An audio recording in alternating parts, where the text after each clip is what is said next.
Muy bien, amados hermanos, continuaremos con la parte 3 de esta serie que hemos llamado Enséñame a hacer tu voluntad. Dios va a tener un pueblo sobre la faz de la tierra que va a ejecutar su voluntad.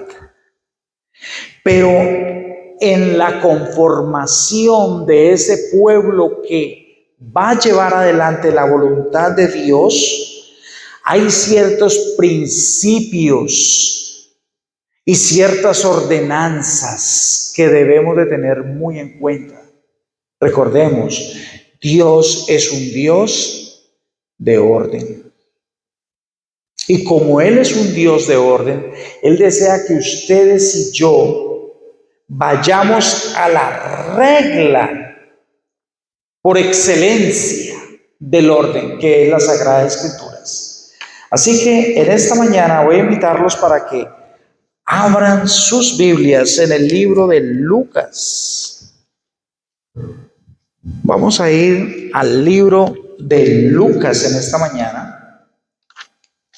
Y allí vamos a leer el capítulo 8.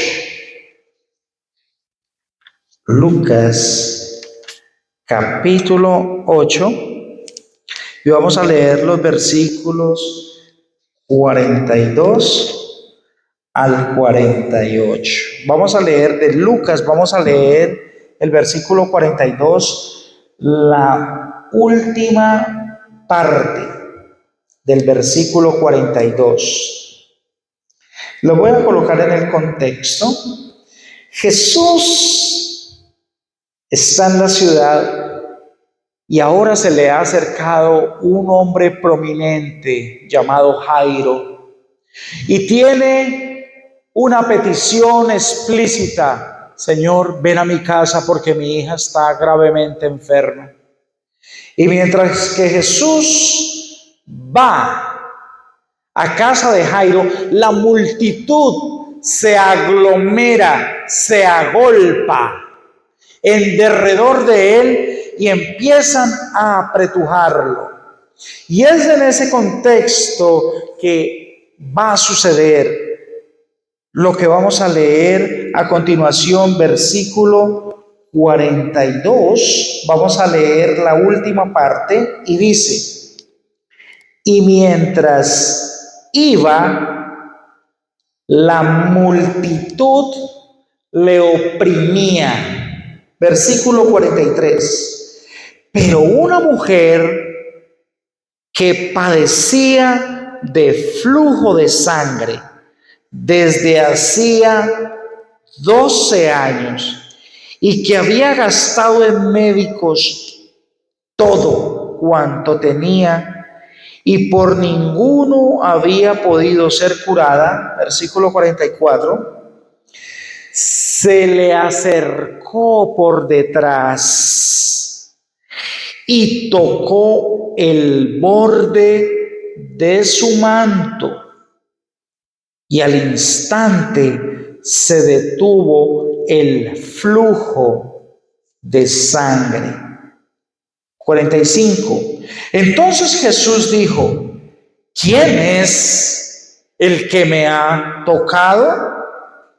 Y negando todos, dijo Pedro y los que con él estaban: Maestro, la multitud te aprieta y oprime, y dices: ¿quién es el que me ha tocado?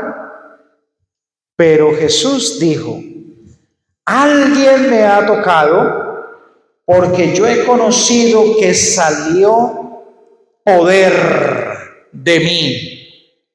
47. Entonces, cuando la mujer vio que no había quedado oculta, vino temblando y postrándose a sus pies le declaró delante de todo el pueblo por qué causa le había tocado y cómo al instante había sido sanada.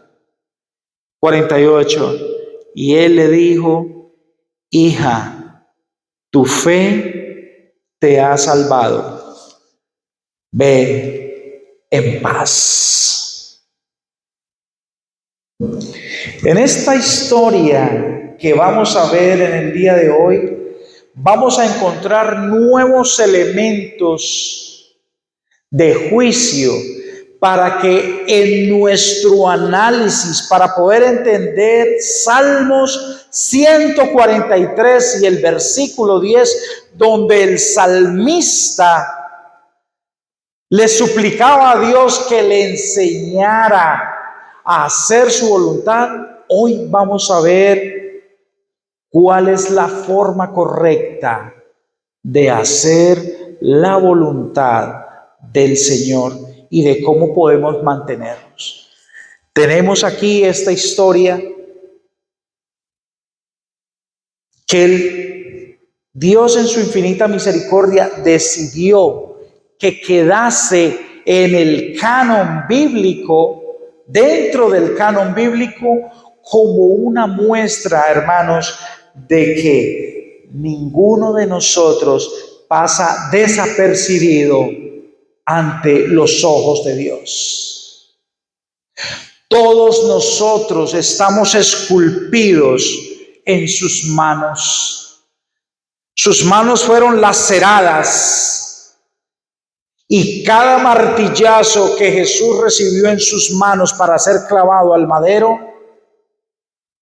llevaba la impronta tuya y mía.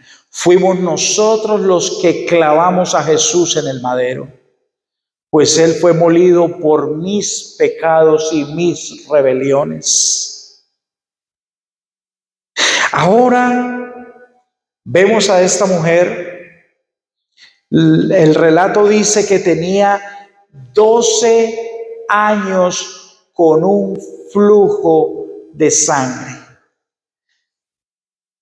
Cuando leí por primera vez esta historia hace muchísimos años, me vino a la mente a una persona que conocí que tenía una enfermedad similar y no le paraba durante varios meses el flujo de sangre, hasta que tuvieron que llevarla de emergencia al médico. Y en mi país le hicieron algo que se llama un degrado, o no sé cómo lo llamarán en sus países, pero tuvieron que hacerle algo en su matriz, allí en sus órganos, para que dejara de emitir sangre. Y con todo eso, la persona que conocí estaba bastante enferma, bastante demacrada. Ahora trato de imaginarme a esta mujer 12 años emitiendo flujo de sangre. En la ley de Moisés, a las tales se les prohibía estar cerca de la multitud, puesto que eran consideradas inmundas. Y la vida de esta mujer, en silencio, había gastado, dice el relato, que había gastado todo su dinero, todo lo que poseía, lo había gastado en pro de obtener su salud, de ser sanada, pero todo fue infructuoso, todo fracasó. Ahora, sin dinero, cansada, no tenía más esperanzas que la de morir. Pero se escuchó la maravillosa noticia, las buenas nuevas de que el hombre de moda, el profeta de moda, aquel que levantaba muertos y que iba rumbo a curar a una niña, que de por sí ya no había mucho que hacer porque la niña había muerto, Estaba siendo apretujado por la multitud. Allí en medio de toda esa gran multitud, las multitudes siempre ahogan, como los espinos tratan de ahogar. En la parábola del sembrador, tratan de apagar y ahogar la verdad. Pero allí estaba la verdad caminando en sus dos piernas, en sus dos pies, que era Cristo Jesús. Y esta mujer se dijo dentro de sí misma: si tan solo pudiese tocar su manto. Esa era toda la razón de su existencia. Cuando ustedes vuelvan a leer el relato, se van a dar cuenta que lo único que movía la existencia de esa mujer era tan solo tocar el borde del manto de Jesús. No había más. Para ella no había mañana. Si dejaba pasar esta oportunidad, no se sabía si tendría una nueva oportunidad. Cansada, débil, con sus últimas fuerzas y con una fe inquebrantable, corrió en medio de la multitud y tocó el borde del manto de Jesús. Al instante, el relato bíblico dice que Jesús preguntó: ¿quién me ha tocado? ¿Quién me ha tocado? Humanamente, no voy a juzgar a Pedro, porque humanamente yo pensaba lo mismo a primera vista cuando leí el texto hace muchos años. Si había tanta gente alrededor de Jesús, era insólito que él preguntara: ¿quién me ha tocado? Pero después el cambio viene cuando Jesús dice, versículo 46, a la pregunta que él hace: ¿quién me ha tocado? Versículo 46 dice: pero Jesús dijo: alguien me ha tocado, porque yo he conocido que de mí ha salido poder. Y este versículo lo cambió todo. De mí ha salido poder. Y esta mañana vamos a explorar, hermanos, cómo yo puedo obtener poder de Jesús. ¿Cómo puedo imitar a la mujer con flujo de sangre? ¿Cómo puedo hacer lo que ella hizo? ¿Cómo lo puedo hacer yo? Y para eso vamos a explorar en la Biblia algunos aspectos de lo que significaba estar con esa enfermedad. Vamos a ir al libro de los Levíticos. Levítico capítulo 15. Levítico capítulo 15, y vamos a leer el versículo 19. Levítico capítulo 15 y el verso 19.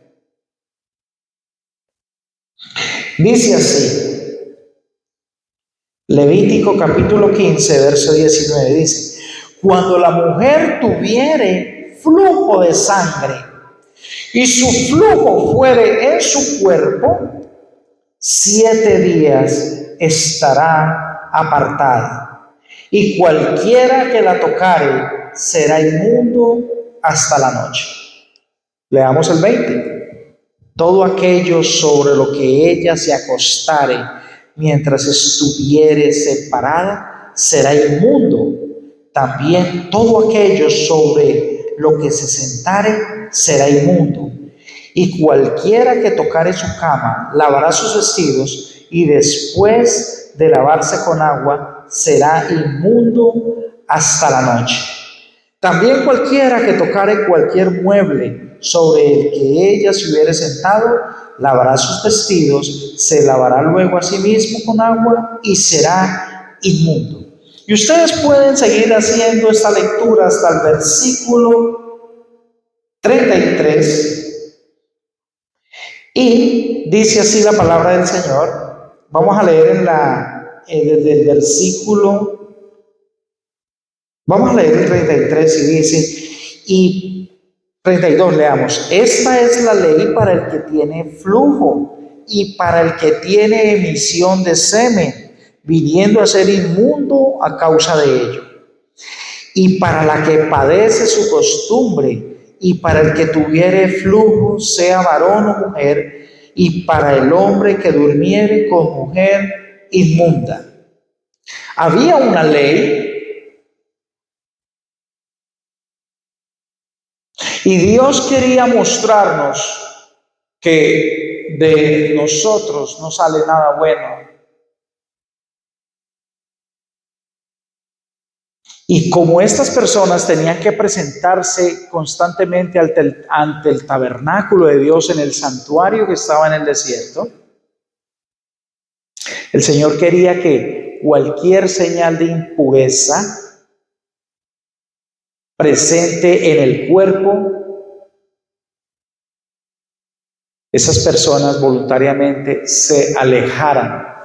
¿Y por qué? Versículo 31 dice, así apartaréis de sus impurezas a los hijos de Israel.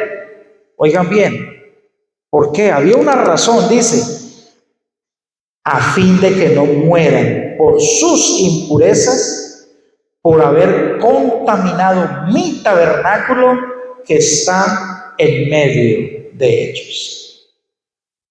Vamos entendiendo por qué la mujer estaba alejada.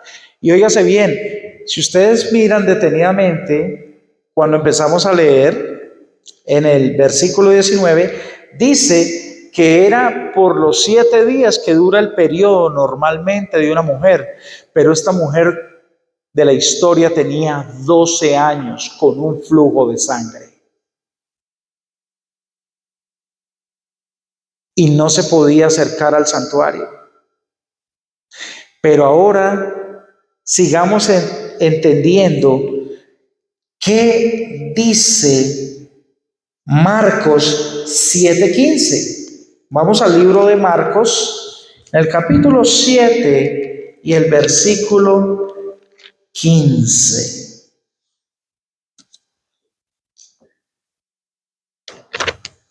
Marcos 7:15. Dice así la palabra del Señor.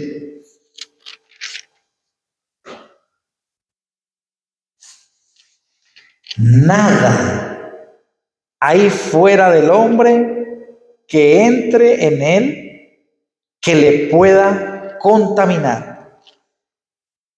Pero lo que sale de él, eso es lo que contamina al hombre.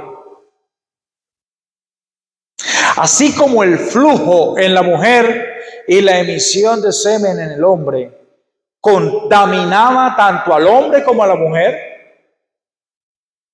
y estos vienen de adentro del cuerpo, de nuestro sistema, así el Señor ahora en su palabra dice que no es lo que entra en mí lo que contamina, sino lo que sale de mí. En otras palabras, en Levíticos el Señor está hablando de las leyes de la impureza, dándonos a entender que nuestros pecados, lo que sale de dentro de mí, es lo que me está contaminando.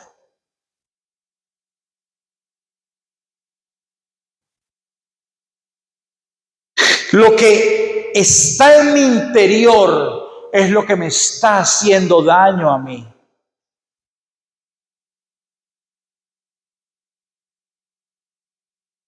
Y para eso hay una cura, hermanos.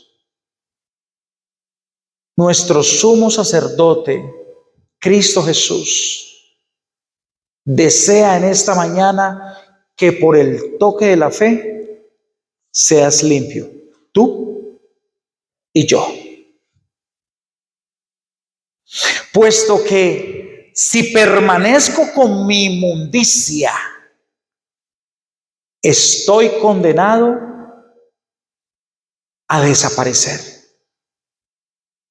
Si permanezco con esta inmundicia, que es el pecado, finalmente tendré que morir irremediablemente, puesto que Romanos capítulo 6, versículo 23 dice, porque la paga del pecado es que, hermanos, es muerte.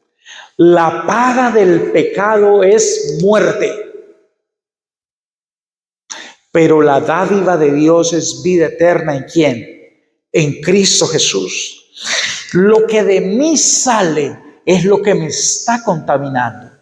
Veamos otro texto en el libro de Santiago 4:1 para que tengamos más claro este concepto. Libro de Santiago, capítulo 4 y el verso 1.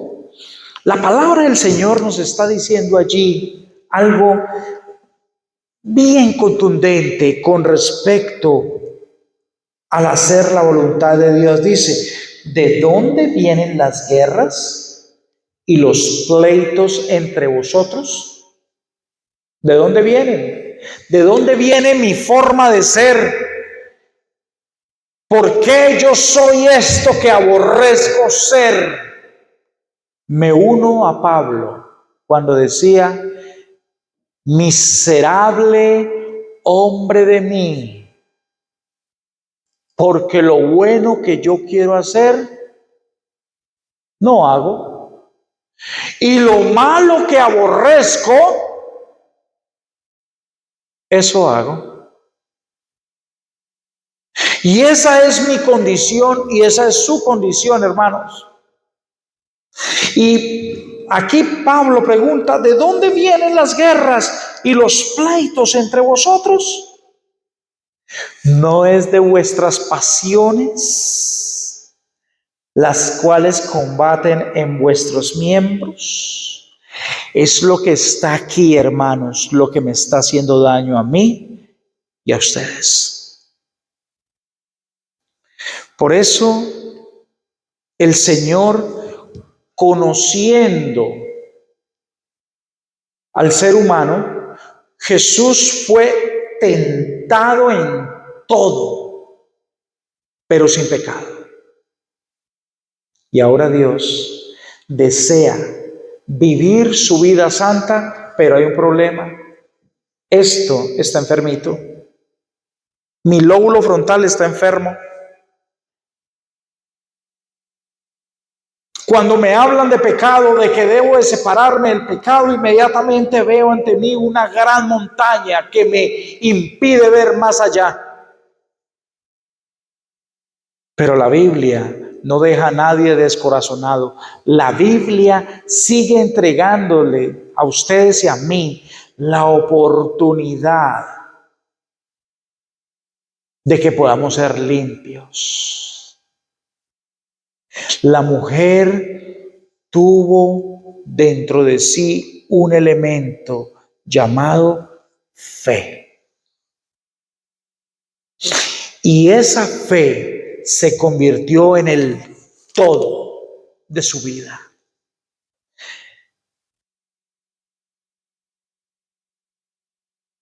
Cuando el salmista en el Salmo 143, versículo 10, con súplicas y llantos delante de Dios, rogaba,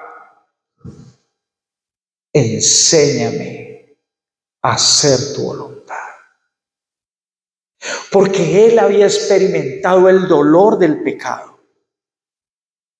Había perdido 4 de sus hijos por la práctica del pecado, porque el pecado tiene efectos secundarios. Yo no puedo pretender obrar mal y que mi pecado no me vaya a alcanzar. Irremediablemente mi pecado me termina alcanzando. Y peor aún si yo no me arrepiento. La Biblia dice que mi pecado alcanza hasta la segunda y hasta la tercera y la cuarta generación de los que aborrecen el nombre de Dios. Y allí estaba David llorando la pérdida de cuatro desgracias en su casa.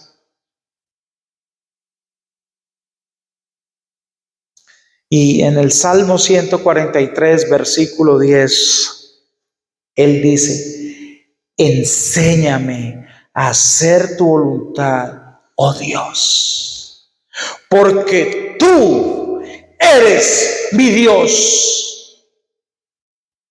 Y añade: tu buen espíritu me guíe a tierra de rectitud.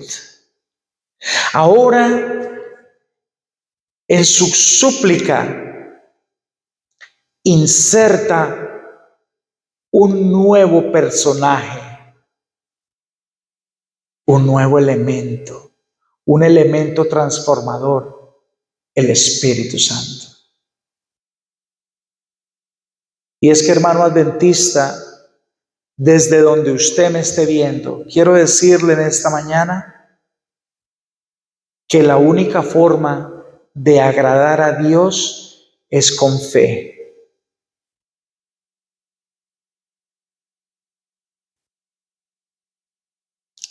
Yo sé que muchos me escriben y me dicen: pastor, ¿cómo le hacemos que en mi iglesia está pasando esto, está pasando aquello?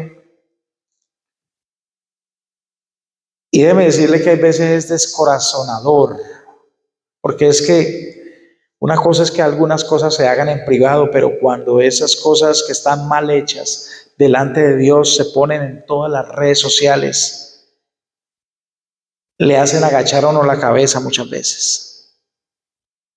Los enemigos de la verdad nos restregan en la cara la actualidad de la masa adventista. Pero quiero decirles que aquí en esta iglesia adventista del Séptimo Día Libre, la que se identifica con este logo de los 3 ángeles, estamos comprometidos. No estoy rehuyendo la actualidad de la gran masa adventista, no la estoy rehuyendo. Lo que sí estoy aceptando, hermanos, es que todavía hay bálsamo en Galaad. Todavía hay esperanza para todo aquel que quiera hacer la voluntad de Dios. El mensaje de esta mañana está dirigido para aquellas personas que, al igual que la mujer con flujo de sangre, han perdido toda esperanza. Durante 12 años, todas sus más caras esperanzas se han esfumado, se han quedado sin dinero, lo han gastado todo buscando salud. Tal vez yo le estoy hablando de esta mañana a una persona que ya no quiere volver más a la iglesia porque ya no tiene sentido la iglesia. Ya a usted no le interesa congregarse en la iglesia.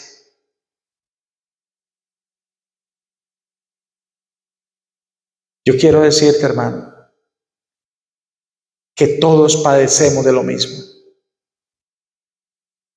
Y aunque de nuestro interior debería de fluir ríos de agua viva, lamentablemente de nuestro interior surgen nuestras pasiones humanas que nos llevan a prevaricar, nos llevan a pecar delante de Dios. Acompáñenme en la Primera de Tesalonicenses, por favor. Primera de Tesalonicenses, y vamos a ir al capítulo 4, Primera de Tesalonicenses, capítulo 4, y vamos a leer el versículo 7.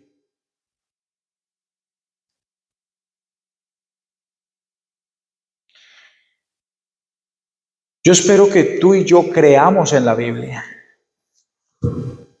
puesto que la historia de la mujer con flujo de sangre dentro de la ley mosaica la hacía ella inmunda. Pero ahora,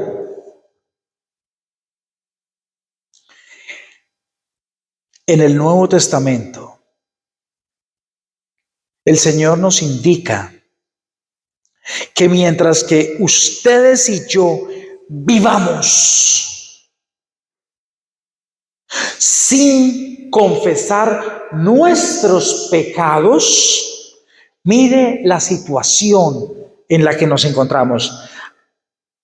Primera de Tesalonicenses 4:7. Pues no nos ha llamado Dios a inmundicia, sino ¿a qué nos ha llamado Dios, hermanos? A una vida santificada, a santificación. Ahora, ¿es esto extremismo religioso? Pregunto yo. Pregunto, ¿es ser hipérbole? ¿Estoy exagerando al leer este versículo y ver que la demanda de Dios es justa?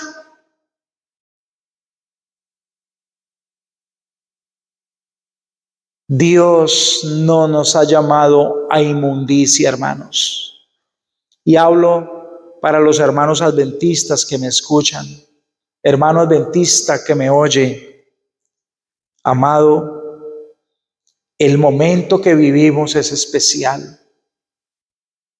Si su actitud y la mía no es la de vivir confesando nuestros pecados, hermanos, el tiempo como tal se nos va a acabar.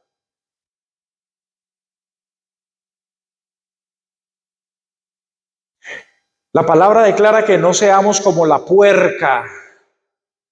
Después de que la han bañado, el animalito vuelve y busca el lodazal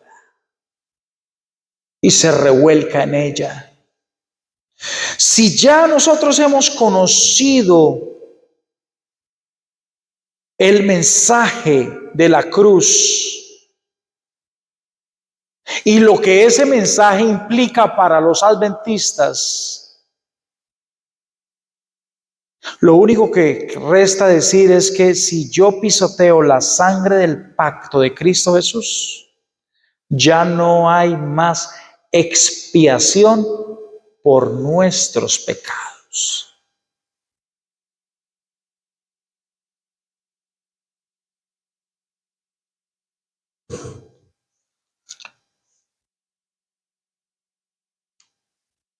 Si ustedes y yo leemos la Biblia para avanzar, debemos de entender el siguiente versículo que vamos a leer en Primera de Juan 3:3. Primera de Juan 3:3. Dice así la palabra del Señor. Quiero poner este versículo en el contexto de la mujer que su único interés, lo que rodeaba su vida, era la fe. Y ahora Primera de Juan 3:3 dice así: y todo aquel que tiene esta esperanza en Él, todo el que se puede unir al mensaje que la Iglesia Adventista Libre está predicando, porque este mensaje solamente nos lleva a que tengamos esperanza en Él, no en mí. Yo soy polvo, hermanos. Yo aquí no me voy a presentar como una persona acrisolada o moralmente digna de seguir, no. Aquí la Biblia nos está diciendo, y todo aquel que tiene esta esperanza en Él. Mire lo que pasa a continuación. Utiliza una palabra que se usaba en el santuario y se utiliza para hablar del santuario celestial. Dice, se purifica a sí mismo. Si yo creo en Jesús, ¿qué tengo que hacer conmigo mismo? Me tengo que purificar. ¿Y por qué me tengo que purificar? Así como Él es que es puro. En otras palabras, amados hermanos, yo no puedo hacer parte de la última generación que va a vivir sin pecado en la tierra si yo no me purifico. Y esto no es un mensaje que tenga exclusividad de una iglesia, no. Este es un mensaje bíblico. Tengo que vivir separado del pecado. Se nos han dado todas las herramientas para vencer.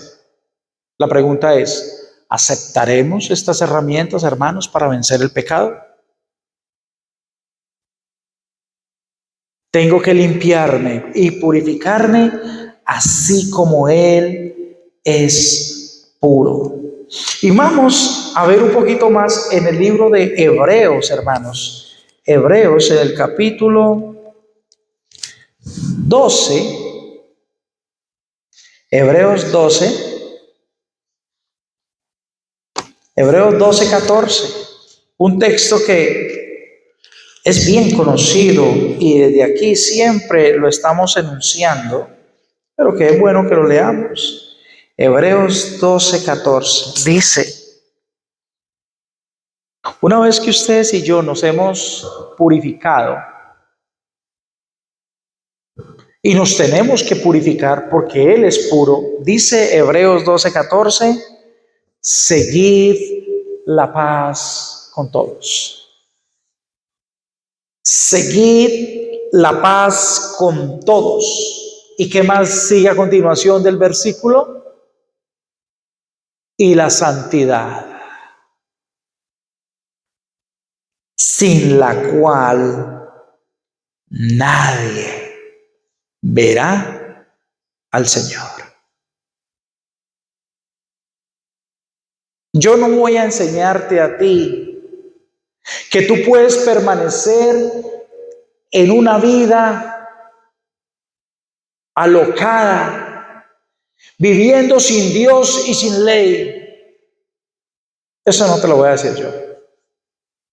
Yo te voy a decir lo que dice la palabra. Tienes que vivir de una forma santa. Y es el mensaje de Génesis, Apocalipsis. Jesús les dijo a sus seguidores, sed pues vosotros santos, como vuestro Padre Celestial es ¿qué? Santo.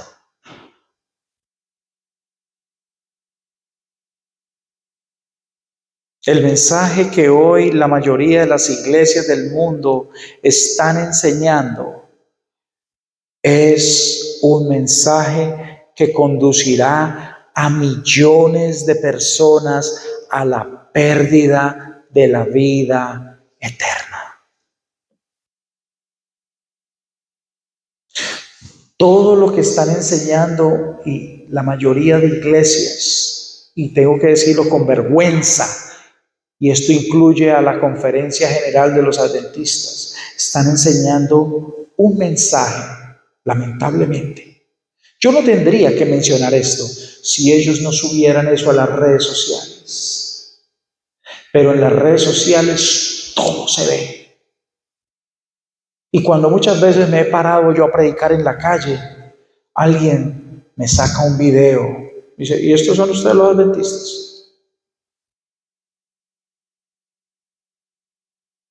Muchas veces he tenido que decirle, no, nosotros somos adventistas, pero ortodoxos.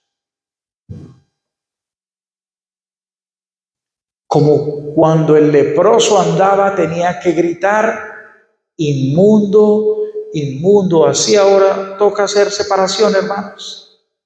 Puesto que lo que se está haciendo y muestran nuestros hermanos de la conferencia en redes sociales, yo no me puedo sentir identificado con eso. Ahora, si usted que me está oyendo se siente identificado con lo que hemos hablado en esta mañana, pues hermanos, ¿qué esperamos para entregarnos al Señor? La mujer tenía fe y su fe, como el Señor le dijo, tu fe te ha salvado. Si ustedes y yo queremos alcanzar la salvación, debemos de tener la fe de la mujer con flujo de sangre. Reconozcamos que estamos en pecado. Vayamos ante el trono de la gracia de Dios y confesemos allí, hermanos, que Él es fiel y justo para limpiarnos. Eso dice la palabra. Y librarnos de todo mal. No me voy a ir sin leerles algo del libro. Disculpen que no tengo el libro en físico, así que tuve que recurrir a Google. Y en Google encontré en el libro llamado El Ministerio de Curación, encontré algo. Así se llama El Toque de la Fe, se llama este capítulo. Los que tengan el libro en físico pueden buscarlo, El Toque de la Fe. Dice así: caminaban despacio, pues la muchedumbre apremiaba a Cristo por todos lados. Al abrirse paso por entre el gentío, llegó el Salvador cerca de donde estaba la mujer enferma. No tenía alientos de moverse esa mujer, 12 años sangrando. No me quiero ni imaginar.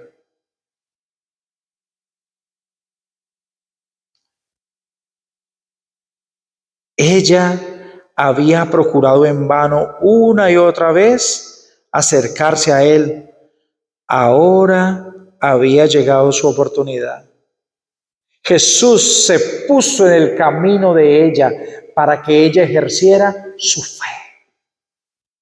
Así como Jesús se puso en el camino de la mujer, en esta mañana Jesús se ha puesto en el camino tuyo y mío para que ejerzamos fe.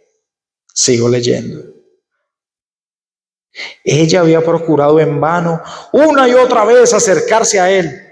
Ahora había llegado su oportunidad, pero no veía cómo hablar con él. No quería detener su lento avance, pero había oído decir que con el solo tocar su vestidura, ella obtendría curación. Y temerosa de perder su única oportunidad de alivio, se adelantó diciendo entre sí: si tocare tan solo su manto, seré salva. Cristo conocía todos los pensamientos de ella y se dirigió hacia ella. Comprendía la gran necesidad de la mujer y le ayudó a ejercitar su fe. Para mí esto es suficiente. El capítulo está precioso. El ejercicio de la fe. Esta mañana el Señor se ha puesto en el camino tuyo y en el camino mío. ¿Qué vamos a hacer? ¿Lo dejaremos pasar? ¿O por fe buscaremos tocar el borde de su manto.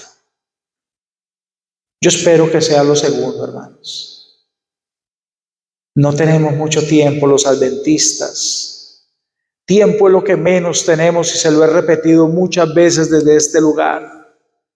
Es hora, hermanos, de entregar nuestra vida al Señor, pero oigan bien, a través de la fe, porque sin fe es imposible agradar a Dios. Voy a invitarlos para que doblemos las rodillas y vamos a orar.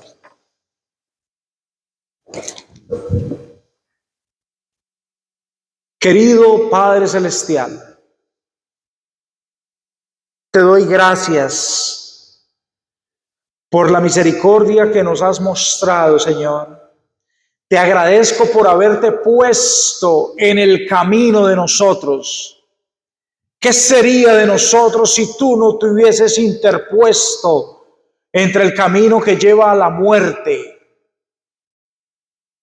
y nuestras alocadas decisiones y pasiones humanas? En esta mañana, Señor, débil como la mujer e impuro como ella, como pastor de esta iglesia, te pido, ayúdame a tener fe. Y ayuda a mis hermanos, a los que están aquí presentes y a los que han de ver este video posteriormente, Señor. Ayúdales a tener fe. ¿De qué nos sirve, mi Dios, conocer todas las verdades, las profecías, pero si no tenemos fe, Señor? No sirve de nada, no aprovecha de nada. Bendice a los padres y a las madres que están sufriendo en esta precisa hora, Señor, con sus hijos. Bendice a esos padres, Señor. Bendice a los padres y a las madres que tal vez están padeciendo, Señor, alguna enfermedad grande. Padre, este es el momento en que yo te pido, en que la fe sea el todo de sus vidas.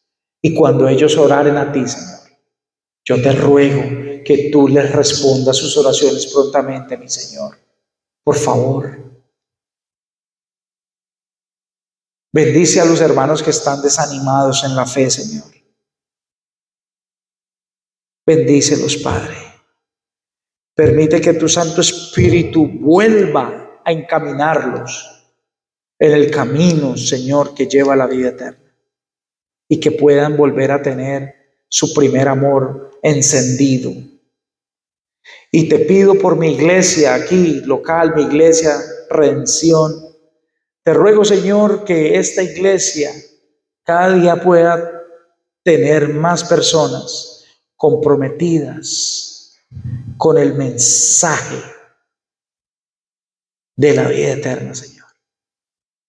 Que podamos estar comprometidos con confesar nuestros pecados a diarios y buscar tu rostro, mi Dios.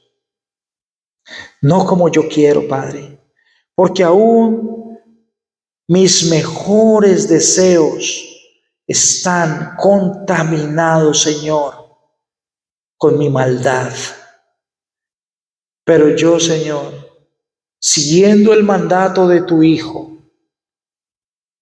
que nos ordenó diciendo, y todo lo que pidiereis al Padre en mi nombre, yo os lo haré. En esta mañana, Señor, siguiendo ese mandato, te pido que nos bendigas. Y si lo que yo te he pedido hoy, Señor, está de acuerdo a tu voluntad, Padre, permite que sea hecho y tu voluntad reine en la vida de mis hermanos que me han de ver posteriormente y en la vida de mis hermanos que están presentes aquí. En el nombre de Cristo Jesús, te lo suplico, Señor mío. Amén y amén, Señor.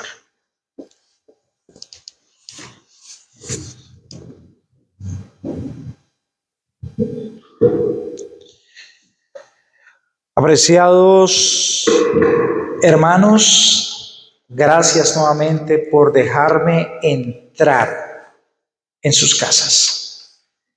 Animo a todo adventista del séptimo día a que no pierda la oportunidad de heredar la vida eterna.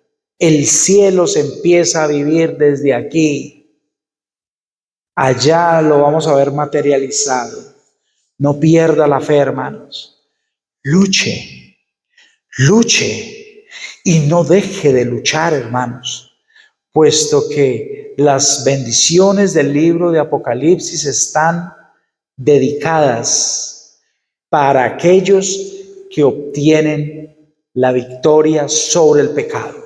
Que Dios les bendiga, hermanos, y nos veremos en una próxima oportunidad. Bendiciones.